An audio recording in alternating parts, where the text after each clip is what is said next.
여러분, 한 사람이 완전히 다른 존재로 변하는 순간을 본 적 있으신가요?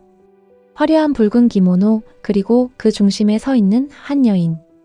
익숙한 사람이 낯선 모습으로 서 있는 순간. 오늘 이야기할 작품은 동양과 서양, 현실과 환상이 뒤섞인 그림. 인상주의의 거장, 클로드 모네의 작품 기모노를 입은 까미유입니다. 강렬한 첫인상.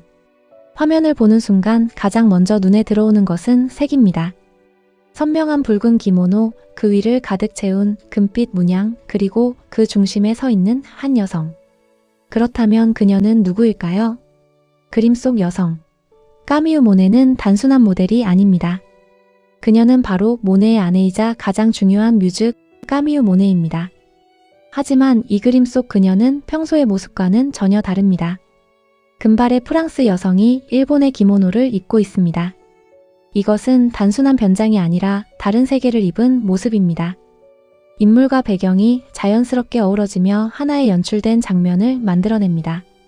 까미유는 단순히 서 있는 것이 아니라 하나의 이미지, 하나의 상징으로 존재합니다. 일본이라는 유행.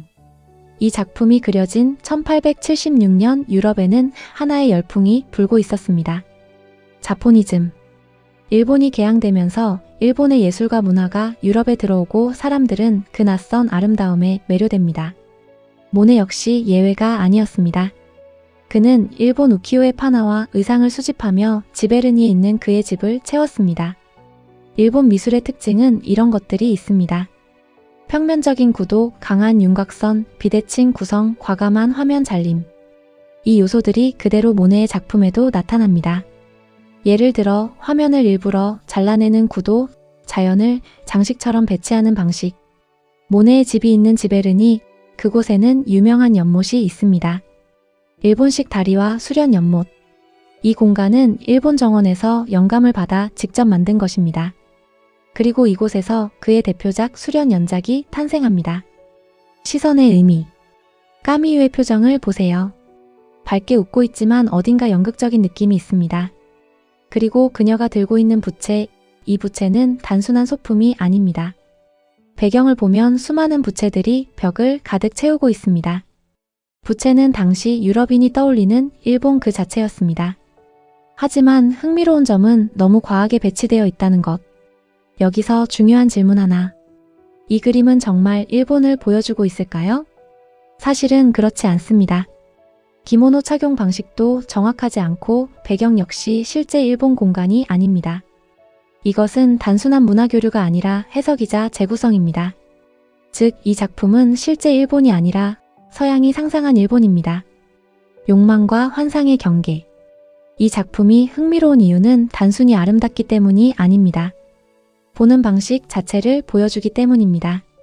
서양인은 일본을 실제 그대로 이해하기보다는 환상으로 소비했습니다. 화려한 색, 이국적인 의상, 낯선 분위기. 이 모든 것이 하나의 이미지로 만들어집니다. 그리고 까미유는 그 환상의 중심에 서 있습니다. 빛과 색. 이 작품에서도 붓터치를 적극적으로 사용합니다. 멀리서 보면 하나의 완성된 이미지지만 가까이 다가가면 색의 조각들이 모여 하나의 장면을 이루고 있습니다. 그는 색을 그대로 쓰지 않고 여러 색을 섞어 더 풍부하고 생생한 색감을 만들어냅니다. 이 그림에서 중요한 또 하나의 요소는 빛과 그림자입니다. 모네는 빛을 자연스럽게 퍼뜨리는 대신 공간을 조각내듯 나눕니다. 빛이 닿는 부분, 그림자가 드리운 부분. 이 대비를 통해 인물의 형태를 더욱 강조하고 화면에 리듬감을 만듭니다.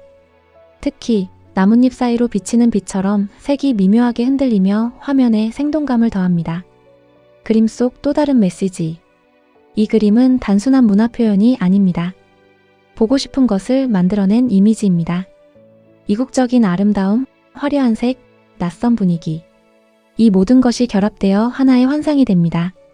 그리고 우리는 그 환상에 자연스럽게 끌리게 됩니다. 이 그림은 단순히 화려한 초상이 아닙니다.